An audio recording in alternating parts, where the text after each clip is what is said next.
Hello and welcome. I'm your host Aditi Singh and you're watching My India.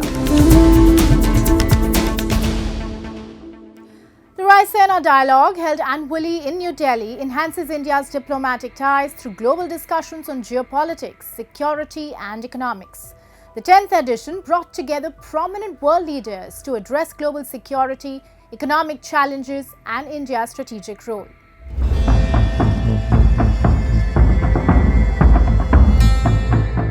New Delhi welcomed delegates from 125 nations for the 10th Raisina Dialogue, a dynamic forum inaugurated by Indian Prime Minister Narendra Modi and New Zealand Prime Minister Christopher Luxon.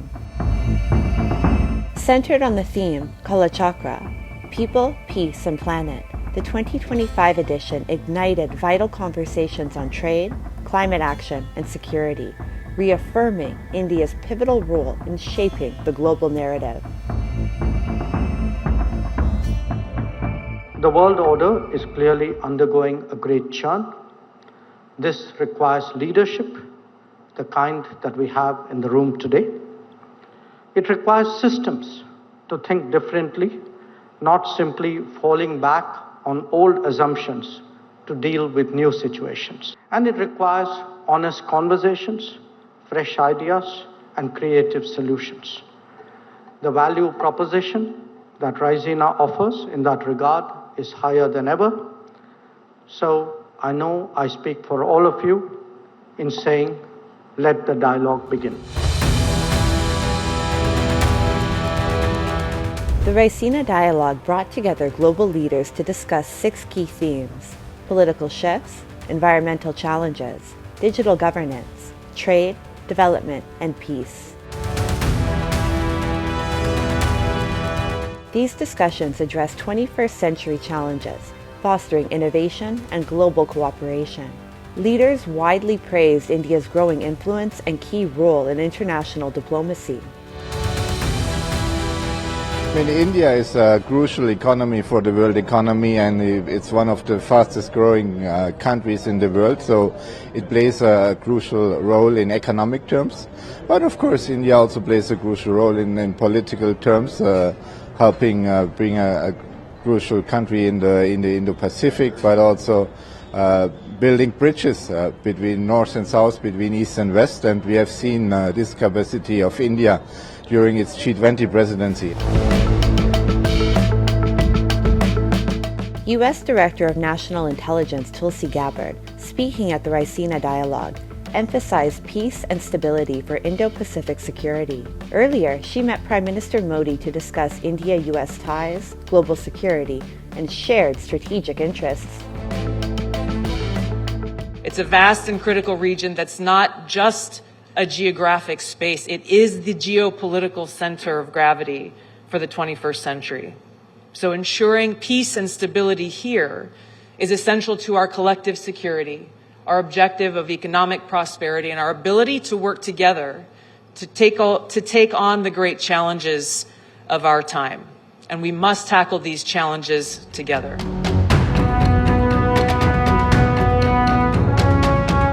New Zealand Prime Minister Christopher Luxon highlighted the growing Delhi-Wellington ties. He and Prime Minister Modi reaffirmed their commitment to shared democratic values and stronger people-to-people connections. They discussed regional and global issues, agreeing to enhance multilateral cooperation. New Zealand supported India's entry into the combined maritime forces, while both leaders welcomed progress in defense ties. They emphasized regular officer training exchanges and pledged to expand capacity-building efforts. Our two-way trade today stands at around $3 billion New Zealand dollars a year, but there is huge potential to grow, and it is in that context that I want to say thank you, and I'm pleased to welcome the efforts of Minister Goyal and Minister Macleay on their agreement announced yesterday between New Zealand and India that we will launch immediately comprehensive free trade agreement negotiation. दोनों देशों के बीच एक परस्पर लाभकारी free trade agreement पर negotiations शुरू करने का निर्णय लिया गया है। इससे आपसी व्यापार और निवेश के पोटेंशियल को बढ़ावा मिलेगा। As New Zealand and India strengthen ties, tourism and business growth drive mutual prosperity. A key step is the Air New Zealand Air India MOU signed in Mumbai. Air India and Air New Zealand have signed this MOU to develop tourism and business links between India and New Zealand. It's starting off with a code share where we will put each other's airline code on each other's flights so we can increase visibility and get more people to travel between the two countries. In the long term, we want to work on a non-stop service between India and New Zealand. So this is a precursor that will allow us to grow the market and hopefully be able to launch that new flight in future. The 10th Raisina Dialogue underscored India's expanding global leadership and deepening ties with New Zealand. With strength in trade, defense, and aviation partnerships, both nations are set to enhance economic cooperation and connectivity, fostering long-term growth and stability in the Indo-Pacific region.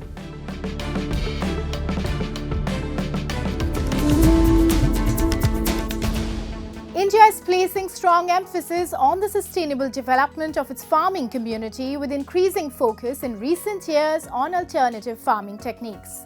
Today we highlight how young Indian farmers are embracing beekeeping and honey production. With the support of the government, they are not only enhancing their livelihoods, but also propelling India towards becoming a global leader in honey production. Take a closer look.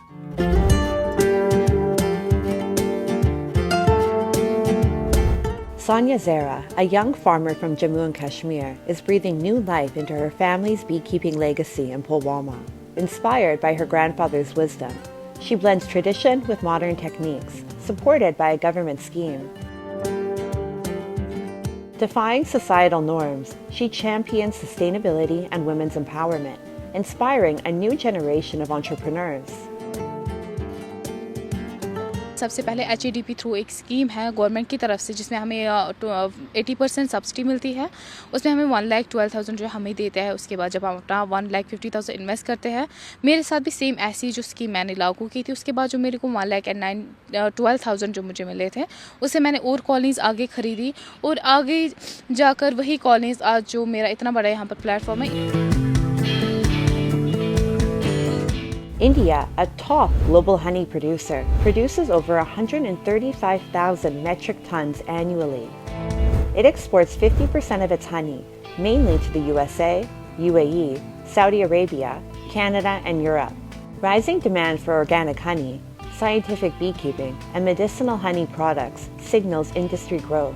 The National Beekeeping and Honey Mission, under Self-Reliant India, promotes scientific beekeeping. Supported by Kochi and Village Industries Commission's Honey Mission, over 9,000 commercial beekeepers benefit from subsidies, training, and the Madhu Kranti portal for quality regulation.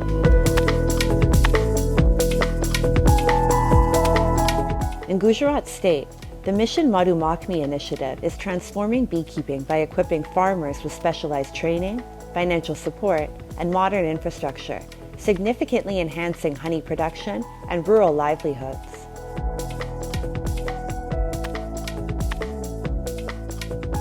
इसमें sir दो योजना चल रही है। एक तो particular जो अगर किसान अकेला करना चाहे तो 55% सब्सिडी देती है सरकार, हर ज़्यादा से ज़्यादा 50 पेटी तक। और किसान जुड़ के जैसे FPO हो गया, कोई सहकारी मंडली हो गई, FPC हो गया, वैसे अगर ग्रुप बना के अगर वो प्रोसेस करते हैं सब्सिडी लेने तो उसमें 75% सब्सिडी मिलती है। Cooperatives like Amul Dairy are supporting beekeepers by establishing a dedicated honey processing and packaging unit to streamline production. So far, it has processed tons of honey, paving the way for organized, large-scale production in the state. Beyond honey, the initiative also empowers animal husbandry farmers linked with Amul, facilitating direct sales and expanding market reach. पूरी योजना है तो वो जो A grade की संस्थाएं होती है, FPC, FPO, सहकारी संस्थाएं, वो लोग इसका लाभ ले सकते हैं। और इसकी खासियत ये है कि इसमें 75% तक इसमें सब्सिडी मिलती है, बैंक एडेड सब्सिडी है।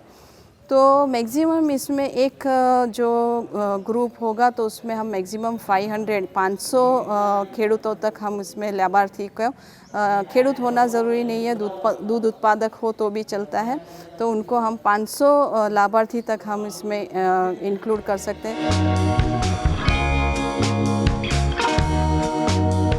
India's beekeeping revolution is driving sustainable agriculture, economic empowerment, and rural development. With strong government support, subsidies, and cooperative initiatives, young farmers and producer groups are transforming honey production. As scientific beekeeping expands, India is well on its way to strengthening its position as a global honey leader while fostering self-reliance and entrepreneurship.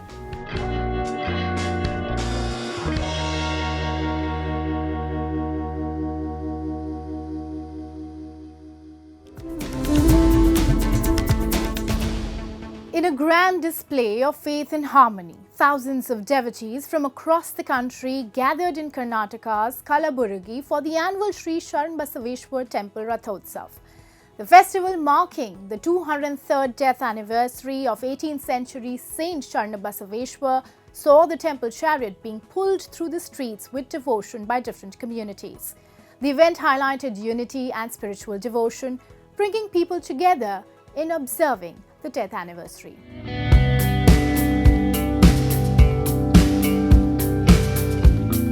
A city known for its rich cultural heritage recently witnessed a grand display of devotion and unity as thousands of devotees gathered for the annual Sharanbasaveshwar Jatra. The festival marked the 203rd death anniversary of Saint Sharanbasaveshwar, revered for his teachings on social equality and compassion transcending caste and religion barriers. The temple car festival of Sri Sharanbasaveshwar pulled people from all walks of life, cutting across religious and social barriers into the celebration of harmony and brotherhood.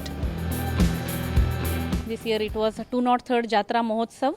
Every year Jatra Mahotsav starts on the Dulandi, which will be for 5 days, and on the third day this year Lakshadipotsava has been taken place with lakhs of devotees gathered here.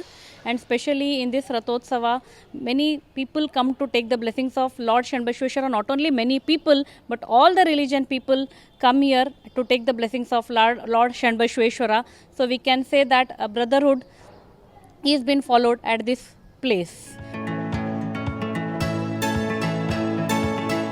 As the Grand Rathotsav, the chariot procession moved through the streets of Kalaburagi, Muslims, Hindus, Sikhs and Christians stood side by side, offering prayers and providing humanitarian support to the devotees. The event ensured that people from all communities feel included, emphasizing the saint's message of universal brotherhood. Our Appaji's vision was always one thing, that teaching and learning not only for the sake of livelihood but also for the sake of welfare of others. Knowing the philosophy of Dasoha, meaning service to humanity is service to God. Appaji always said that there is no religion greater than service. So service to humanity is service to God. All of us have gathered together in a likely brotherhood and took the blessings of Lord Sri Sharanbasaveshwar. At a time when differences are often highlighted, the Sharanbasaveshwar Jatra stands as a beacon of unity, reminding everyone that faith and devotion can bridge divides and bring communities closer together.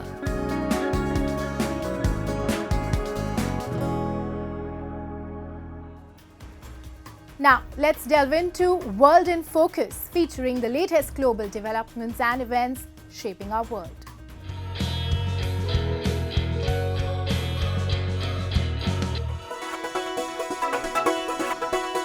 To preserve authentic flavors, traditional Japanese restaurants with support from the Ministry of Culture have opened their kitchens to foreign trainees.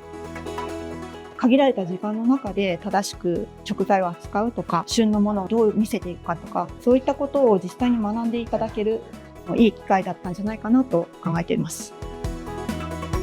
The famed Kikunoi restaurant opened its doors to foreign trainees sharing the art of traditional Japanese cuisine. Founded 260 years ago, the renowned Uosa Bureau restaurant preserves its timeless interior and authentic cooking traditions, offering a deep dive into the essence of Japanese cuisine. Owners of traditional Japanese restaurants deeply value the dedication of foreign trainees. This cross-cultural exchange enriches both sides and helps carry authentic Japanese cuisine beyond borders.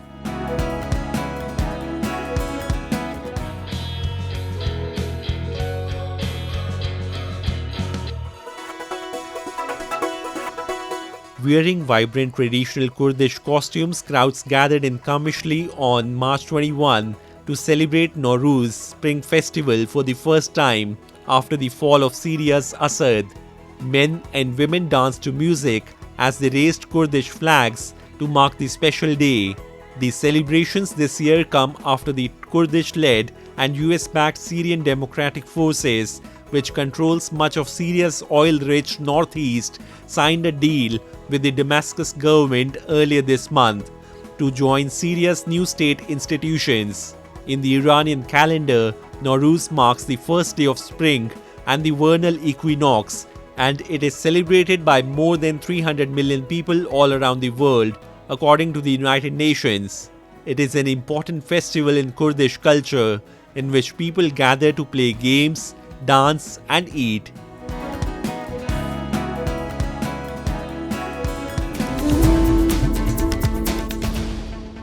India's past comes alive through institutions devoted to its preservation. From ancient manuscripts at Pune's Bhandarkar Oriental Research Institute to the immersive wonders of Vadnagar's new archaeological experiential museum, these guardians of history ensure the echoes of time resonate for generations to come.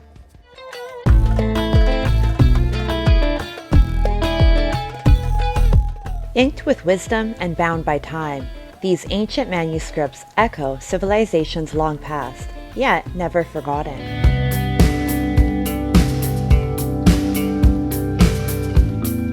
For over a century, Pune's Bhandarkar Oriental Research Institute has been a treasure trove of knowledge, housing 28,000 rare manuscripts, some over 1,000 years old, collected by scholars like Dr. George Buehler.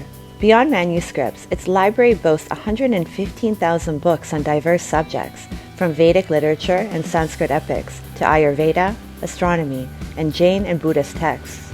Embracing technology, the Institute's digital preservation project safeguards fragile palm leaf and paper manuscripts, ensuring that their wisdom endures for generations to come.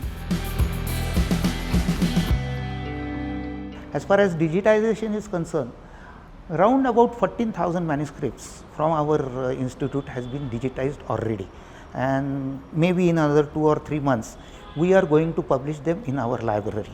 Another 8 or 10,000 manuscripts, the work of digitization is going on. We are working round about on 6 scanners, and I think at the end of 2 years or 2027, each and everything will be digitized.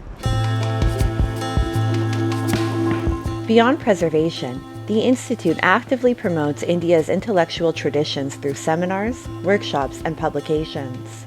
Expanding its reach, it launched bharatvidya.in, an online platform offering courses on Ayurveda, alchemy, astronomy, and the Natya Shastra.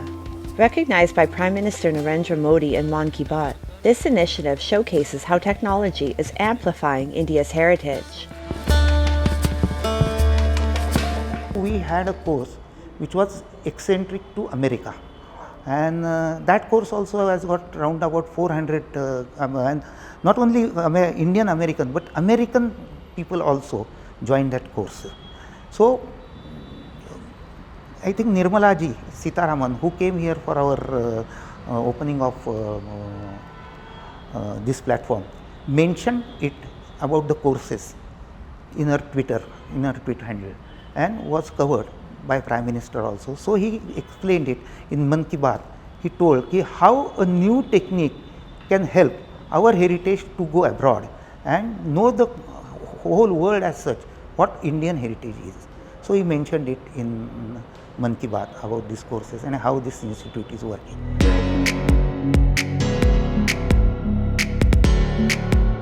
As a custodian of timeless wisdom, the Bhandarkar Oriental Research Institute not only safeguards history, but also empowers modern scholarship, ensuring that India's ancient knowledge continues to inspire scholars worldwide.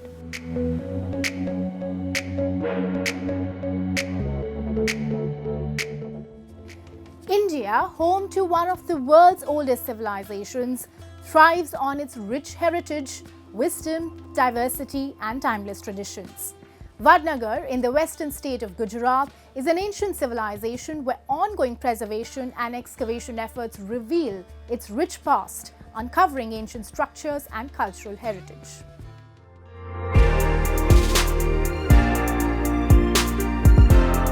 Vadnagar, a medieval Western Indian town, stands atop an ancient settlement with over 2,500 years of continuous habitation. Excavations reveal its rich, multi-layered history dating back to the 8th century BCE. Enclosed by remnants of a fortified wall with gated entry points, Vadnagar is a reflection of its mercantile past. The new Vadnagar Museum takes visitors on a journey through time, showcasing 7 cultural layers from 800 BCE and housing over 6,000 artifacts. These relics highlight the town's religious diversity, featuring Buddhist monasteries, Jain temples, and Hindu shrines that once thrived in the region. ऐसा museum बहुत कम देखने को मिलता है जहाँ पे एक live excavation site हो और साथ में उस एक्सकेवेशन साइट के साथ ही एक म्यूज़ियम हो जो एक्सपीरियंशियल हो नेचर का। तो इसमें आर्टिफैक्ट्स तो हैं ही, करीबन 6000 आर्टिफैक्ट्स हैं और बहुत ही इंपॉर्टेंट आर्टिफैक्ट्स हैं। ये बताता है कि वडनगर की हिस्ट्री क्या है। एक ये लिविंग टाउन है, जो पूरा वडनगर है वो 2500 साल पुराना टाउन है। जैसे वाराणसी है, ये कुछ ही टाउन बचे हैं जो पूरे लिविंग लेजेंड्स हैं हमारे। बहुत सारे प्राचीन काल के धोलावीरा है, जैसे राखी गढ़ी है, वो तो नष्ट हो गए, वो आगे बढ़ नहीं पाए, लेकिन वडनगर बढ़ा। और जब इसमें खुदाई हुई तो पता चला कि इसमें बहुत सारी बुद्धिस्ट मोनेस्ट्रीज मिली हैं, बहुत सारे जैन टेम्पल्स मिले, बहुत सारे हिंदू श्राइन्स मिले। The museum highlights Vadnagar's ancient relics, strategic urban planning, and cultural heritage, showcasing the vision of its early settlers in shaping this historic town. यहाँ पे जो भी खुदाइयाँ हुई हैं, उनके फलस्वरूप जो है ये एक बड़ा संग्रहालय का आकार ले रहा है, ताकि भविष्य की पीढ़ियाँ इसको देख सकें और वडनगर की जो यात्रा है, जो अविरल यात्रा जिसको कह सकते हैं हम, बिना किसी रुकावट के, बिना किसी डिजर्शन के जो लगातार चल रही है, उसको देख सके और जो हमारी प्राचीन पीढ़ी का जो विज़न था, उनका जो दूरदृष्टि थी, उसको समझ सकें कि कैसे इस स्थान का चुनाव उन्होंने एक नगर की स्थापना के लिए किया और कैसे उत्तरोत्तर नगर में विकास होता रहा। Through ancient manuscripts and archaeological discoveries, institutions like Bhandarkar Oriental Research Institute and the Vadnagar Museum preserve India's legacy, inspiring the world and bridging the past with the future.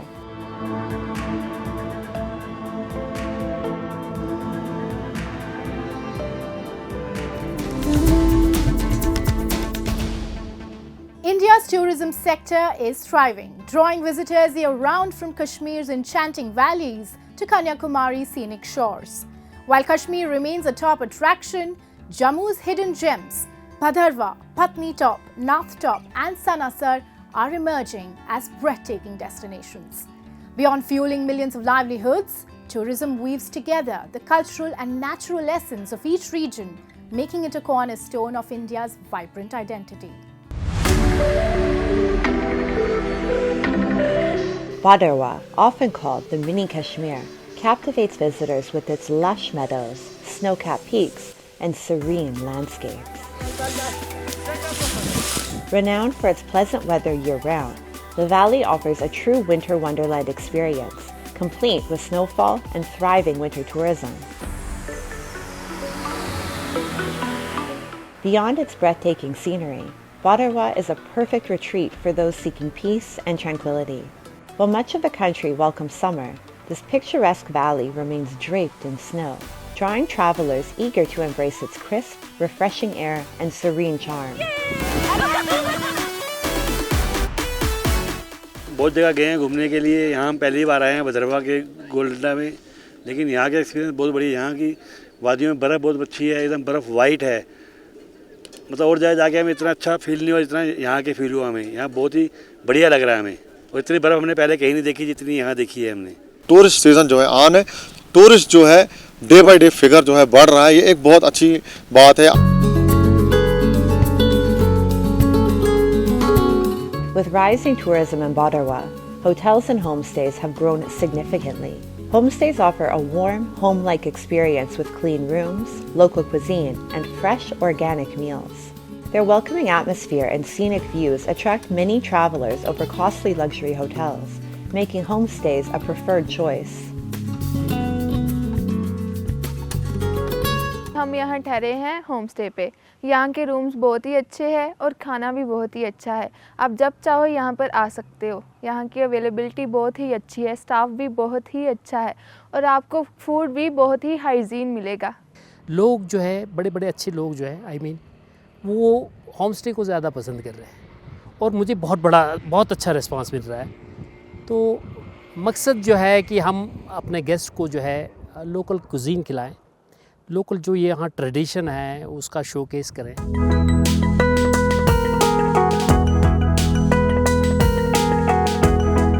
Beyond Badarwa, Patnitop is another historic and scenic gem in Jammu. Perched at 2,024 meters, it enjoys cool, pleasant weather year-round. Tourists flock here annually to experience snowfall, lush green hills, and serene surroundings, making it a perfect getaway.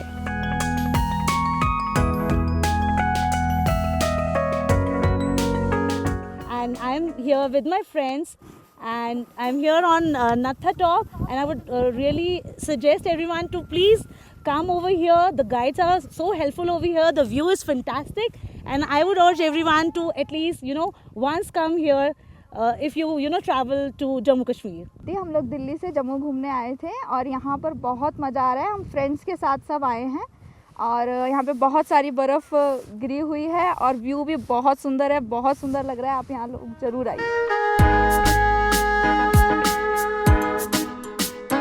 Surrounded by deodar forests, Sanasar is a picturesque getaway with blue skies, a tranquil lake, and snow-capped peaks. While it receives little snowfall, its cool weather makes it a perfect year-round destination. The man-made lake offers horse riding, boating, and shooting. हम यहाँ सनासर में घूमने आए हुए हैं।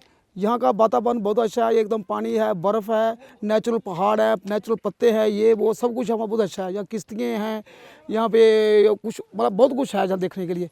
हम family के साथ सर आए हुए हैं। इस मौसम में यहाँ पे बहुत अच्छी बर्फ़ पड़ी हुई है और आप सब घूमने के लिए आइए। यहाँ पे देखिए, यहाँ पे कितना अच्छा वेदर है, यहाँ पे इतने अच्छे माउंटेन्स है, पहाड़ है और इतना अच्छा इन्वायरमेंट है यहाँ पे। आप सब, हम तो यहाँ पे 3 दिन से आए हुए हैं, हमारा तो घर जाने का मन ही नहीं करता। Jammu's tourism potential extends far beyond Patnitop and Badarwa, with hidden gems like Ranjit Sagar Dam, Bani, Basoli, and RS Pura waiting to be explored. With improved infrastructure, these offbeat destinations can shine, and the upcoming railway to Kashmir is set to unlock new opportunities, giving the region's tourism a remarkable boost.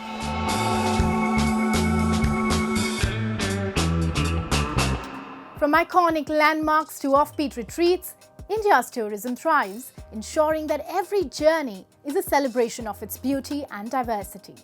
And with that, we wrap up today's episode of My India. We will see you next week at the same time. Goodbye and take care.